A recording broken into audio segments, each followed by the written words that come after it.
మీకు ఒక ప్రశ్న అండి. గజనీ మొహమ్మద్ భారతదేశం మీద దండయాత్ర చేయడం మీకు ఇష్టం లేదు బాలకోటే గారు. కానీ మీరు లేనప్పుడు ఆయన వచ్చి దండయాత్ర చేశాడు, దోచుకున్నాడు. ఏం చేయగలం? అలాగే మనకు నచ్చనివి చాలా మనకు నచ్చనివి చాలా జరిగినాయి చరిత్రలో. కాబట్టి అది గజనీ కాదండి, గజనీ మహమ్మద్ దండయాత్ర కాబట్టి తప్పని అన్నాం. ఆంధ్రప్రదేశ్ 56 ఏళ్ళుగా కలిసి ఉంది కాబట్టి విభజించొద్దు, సమైక్యంగానే ఉండాలి అని కోరాం తప్ప హైదరాబాద్ మాకు కావాలని మేము అనలా. సమైక్యంగా ఉండాలని కోరాం. ఏనాడు కూడా ఆంధ్రప్రదేశ్ ఏనాడు కూడా కక్కుర్తిమలేదండి. రైట్, మహేష్ మాట్లాడతారు ఒకసారి. పోయినా కూడా మా ఆత్మగౌరవంతోనే పోరాడాం. రైట్, మహేష్ మాట్లాడతారు. మహేష్, ఇప్పుడు తిరుపతి వెంకన్న గుడిలో వాటా కావాలట. ఏది ఇస్తారు మీరు? అలిపిరి నుంచి ఇచ్చేస్తారా తెలంగాణకి? 7 కొండల్లో 3 కొండలు ఇస్తారా?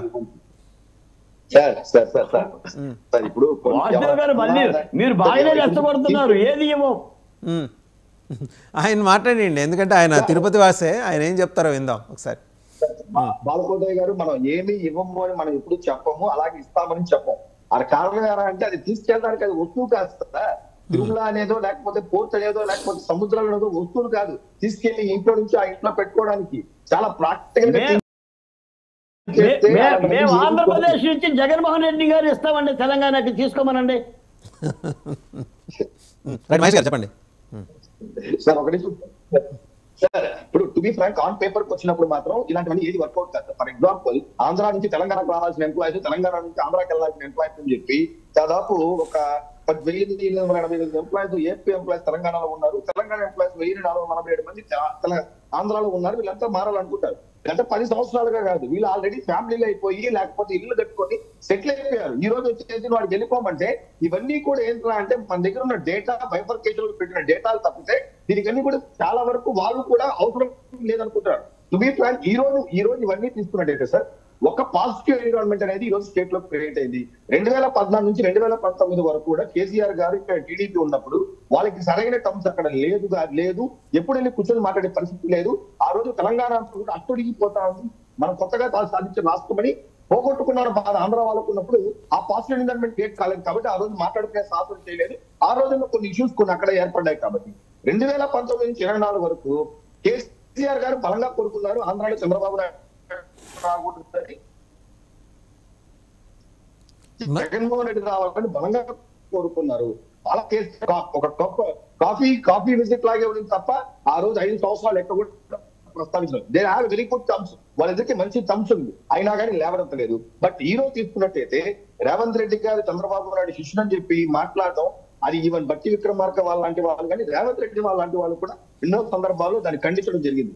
ఈ రోజు రేవంత్ రెడ్డి ఒక కాంగ్రెస్ చీఫ్ మినిస్టర్ గా ఉన్నప్పటికీ కూడా భారతదేశంలో ఒక కాంగ్రెస్ ముఖ్యమంత్రిగా ఉండి ఎక్కువ సార్లు ప్రధానమంత్రిని కలిసి ఆంధ్ర రాష్ట్రానికి తెలంగాణకి ఏం కావాలో అది ఎక్కువ డిమాండ్స్ పెట్టిన సీఎం గా మన రేవంత్ రెడ్డి గారు ప్రొజెక్ట్ అవుతున్నారు, సక్సెస్ఫుల్ అవుతున్నారు. సో ఆయన ఒక లీడర్ పర్సన్ గా చూద్దాం. ఈ పక్క చంద్రబాబు నాయుడు గారు గుడ్ టర్మ్స్, ఇదేమన్నా సార్ ఫ్యామిలీ బంధువులా లేకపోతే ఆస్తి పంపకాలు ఏమన్నా? నారా చంద్రబాబు నాయుడు గారు ఆస్తి లేకపోతే రేవంత్ రెడ్డి ఆస్తి పంపకాల విషయం ఇదేమన్నా? లేకపోతే వీళ్ళిద్దరు ఏమన్నా పాత స్నేహితులు లేకపోతే పాత గురు శిష్యులు ఒకే పార్టీలో పనిచేశారు? అవన్నీ ఏది వర్కౌట్ కాదు సార్. ఈ రోజు రేవంత్ రెడ్డి గారు కూడా పాజిటివ్ గా రెస్పాండ్ అవ్వడానికి చంద్రబాబు నాయుడు గారు కారణం కాదు. చంద్రబాబు నాయుడు గారు మనం ఏదైనా గట్టిగా అడగడానికి రేవంత్ రెడ్డి రిలేషన్షిప్ కాదు. ఏదైనా కానీ ఏదైతే పేపర్ మీద ఉందో, ఏదైతే పాసిబిలిటీస్ ఉందో తానే సాల్వ్ చేసుకుని తప్ప మిగిలిన ఏది కూడా ఒక పర్సనల్ రిలేషన్షిప్ మీదకి వెళ్ళి సాల్వ్ చేసుకునే ఎన్విరాన్మెంట్ ఎప్పుడు ఉండదు. ఎందుకంటే ఇప్పుడు రేవంత్ రెడ్డి గారు అలా కూడా థింక్ చేయరు. ఎందుకంటే కాంగ్రెస్ తెలంగాణకు నష్టం అవుతున్నట్టు ఏ ప్రొజెక్ట్ అయినా కానీ ఆయనకి ఇబ్బంది పడుతుంది.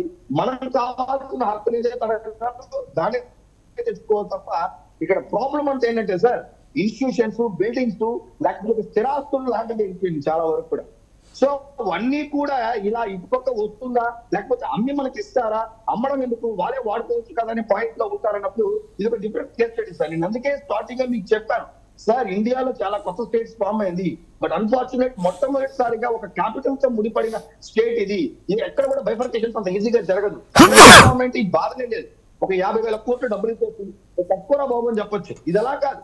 నేను నా ఇల్లు నేను కట్టుకొని బయట వచ్చేసిన తిరిగి నా ఇంట్లో బాత్రూమ్ నేను బాగా కాస్ట్లీ కట్టుకున్నా, అది నాకు కావాలంటే దాన్ని ఏ విధంగా తెచ్చుకోగలుగుతావు, ఏ విధంగా వాడుకోగలుగుతావు. సో ఈ విధంగా ఈ రోజు ఇన్స్టిట్యూషన్స్ కానీ ఇంకోటి కానీ సో ఏదైతే టేబుల్ మీదకి వస్తుందో డిస్కషన్స్ లో ఏదైతే సాల్వ్ కావచ్చు కాకపోతే ఒక మంచి ఎన్విరాన్మెంట్ ఏర్పడింది సార్. తెలుగు రాష్ట్రాల్లో డబ్బులు పెట్టచ్చు, 2 రాష్ట్రాల ముఖ్యమంత్రులు కూడా మంచిగా ఉన్నారు.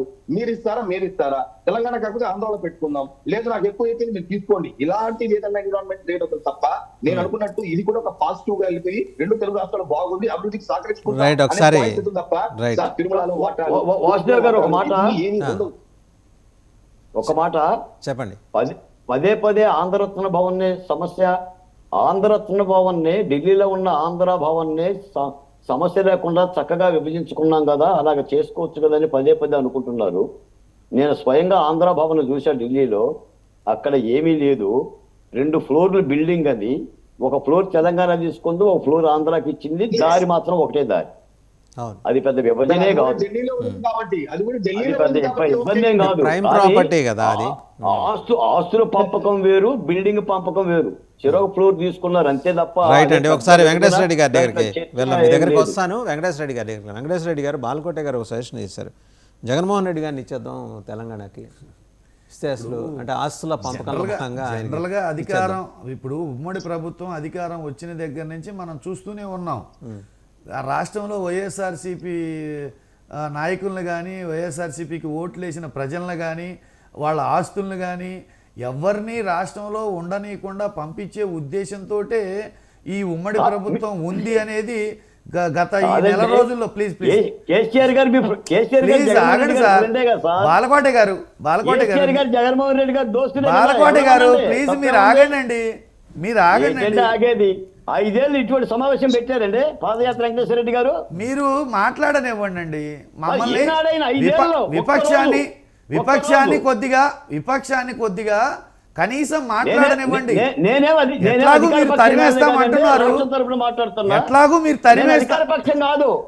తరిమేస్తామని ఇప్పుడే కదండి, ఇదే డిబేట్ లో 2 నిమిషాల క్రితం 3 నిమిషాల క్రితం జగన్మోహన్ రెడ్డి గారిని